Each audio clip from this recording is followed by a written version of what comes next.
So issue number 2 from 2024's Ultimate Spider-Man just came out this past Wednesday, and I decided to check it out because of social media. I saw a couple of panels on there, and they looked pretty interesting, and it looks like they were doing my boy Peter right.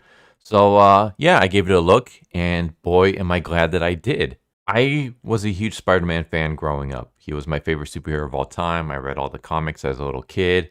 I gave up when One More Day happened, and I haven't gone back since because they've been doing nothing but my boy dirty ever since. But I decided to give this issue a chance, and yeah, this is what 616 Peter Parker should have been. So in Ultimate Spider-Man, Peter Parker is in his 30s, I would say. He is happily married to Mary Jane. They have 2 kids, Richard and May. Uncle Ben is still alive. He's good friends with Jonah Jameson. And he is not Spider-Man. He's not a superhero. He has no powers whatsoever. He is just a photographer that works for the Daily Bugle that is run by his uncle. And we see that something is missing in Peter's life. Like he feels like something's not right. Something in his past is not what it should be. He's just kind of going through life at the moment. He's happy with what he has, but he still feels like something is missing. That's when one day he gets a message from Ultimate Tony Stark. Tony Stark appears and basically tells Peter that something went wrong with the timeline. Years ago, you should have gone bitten by a radioactive spider that would have given you powers and would have turned you into a superhero. But these evil forces went back in time and they changed the timeline so that that never happened. And so what I have right now in my hand that I'm giving to you, Peter, is the radioactive spider. I want you to let it bite you so that you can gain the powers and become the hero that you were always meant to be. And Peter just kind of sits on this for a while. And I like that in this series, he actually talks to Mary Jane about it. We don't actually see the conversation where he talks about the powers, but we do see a conversation that he has with her where he's basically mentioning that something in his life just doesn't feel right and that he thinks that there needs to be a change. And Mary Jane asks what that is, and he says, I think there needs to be a change with me. And Mary Jane just straight up asks, will that change anything between us? And he says, never. And so she gives him her full support. So I like this fact. It almost seems kind of like a shot at the suits at Marvel that Mary Jane straight up asks, will this change anything between us? And Peter says, never. Like nothing's ever going to change between us. We're always going to be happily married. Maybe I'm just looking too much into it. But I thought that was a nice little dig at them. But yeah, he gets his blessing from Mary Jane. Later on, Uncle Ben and Jonah Jameson end up quitting the Daily Bugle because the Kingpin ends up buying it out. And they don't want to follow his rules. They don't want to toe his line. So they quit and they decide to create their own news corporation. And it's during a talk with Uncle Ben that Uncle Ben tells Peter that things don't happen to people who just sit and wait. Sometimes you have to go out and search for your success, or to search for the things that you want. You can't just sit down and let things come to you. So that and the meeting with MJ basically convinces him, okay, I'm going to become Spider-Man. And so he allows the spider to bite him, and he becomes Spider-Man. And we see him basically going out, doing Spider-Man things. The very first person he comes across is Shocker. And Shocker uses Peter's inexperience to defeat him. Straight up, he basically goes to like shake Peter's hand and then uses his electric powers to blast him away and make his escape. And I like this. I like the fact that Peter got really easily defeated on his very first outing because he's still getting used to his powers. Yeah, he has Spider-Man powers now, but he has no idea how to really fully use them. Like he's never fought criminals before. This is his first confrontation. So of course he's going to lose against someone who has experience already. And this is something that I feel like is missing from a lot of modern comics, especially new characters who are not legacy characters. They never lose. They never seem to have any obstacles that they have to overcome. So I really just despise that. That's one of the reasons why I really enjoyed Inferno Girl Red from Image Comics. We see her actually struggling to use her powers and trying to get the hang of it. I feel like that's how superheroes who are first granted their abilities should be. They should be struggling. They should be losing. They should be having obstacles being thrown in their way that they fail to complete at first, but then over time they find a way to overcome those. So, yeah, Peter gets easily defeated. He goes home, and that's when we have the moment that made me decide to check out this comic. And that's he's at home eating ice cream, just basically kind of kicking himself in the ass for losing so easily to Shocker when his daughter walks in on him. And she basically sees Peter in the costume and she freaks out.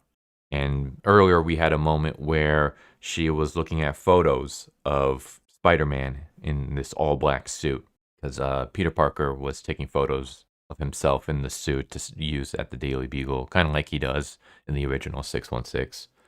And she says that he looks scary. So she wakes up in the middle of the night and she sees this guy in her house and she starts freaking out. She's about to cry when Peter goes over to her and removes his mask and basically says, be quiet, sweetie, it's just me. And he explains to her that he was the guy in the suit all along. He got bit by a special spider that gave him powers.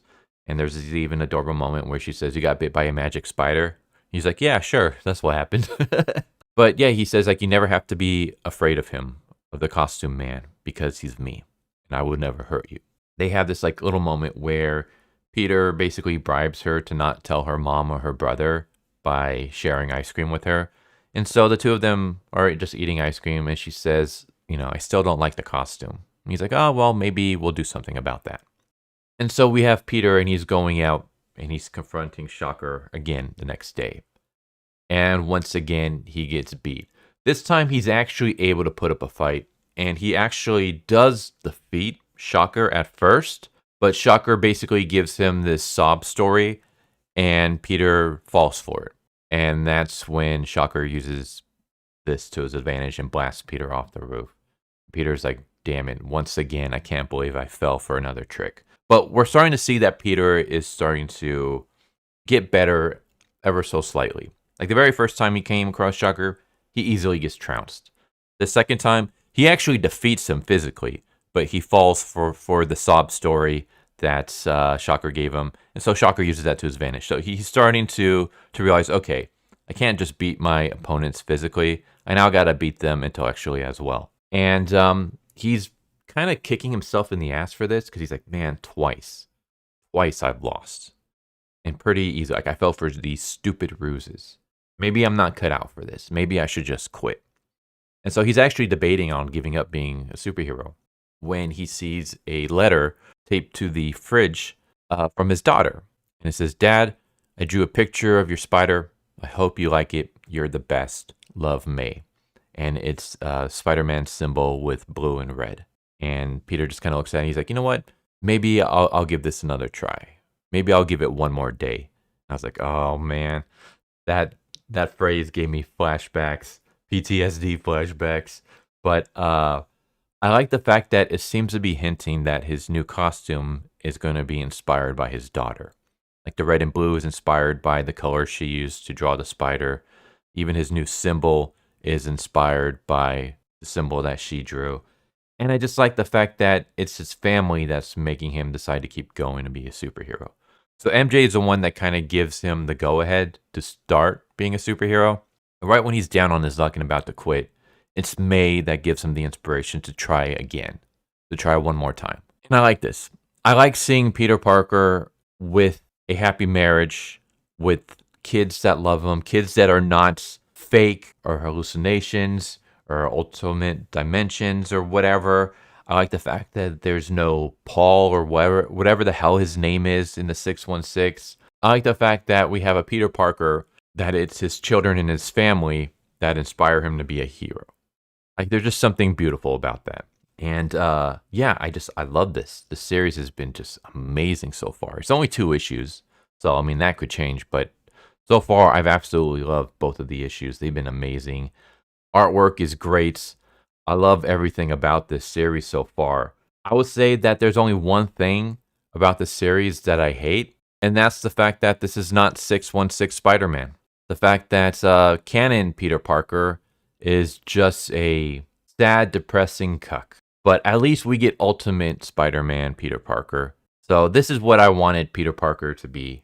Just a mature family dude, happily married, has kids, and he's doing it for his family. His family is what inspires him. So it's not Uncle Ben dying and Peter like not being able to do anything about that. It's his family that's getting him through this.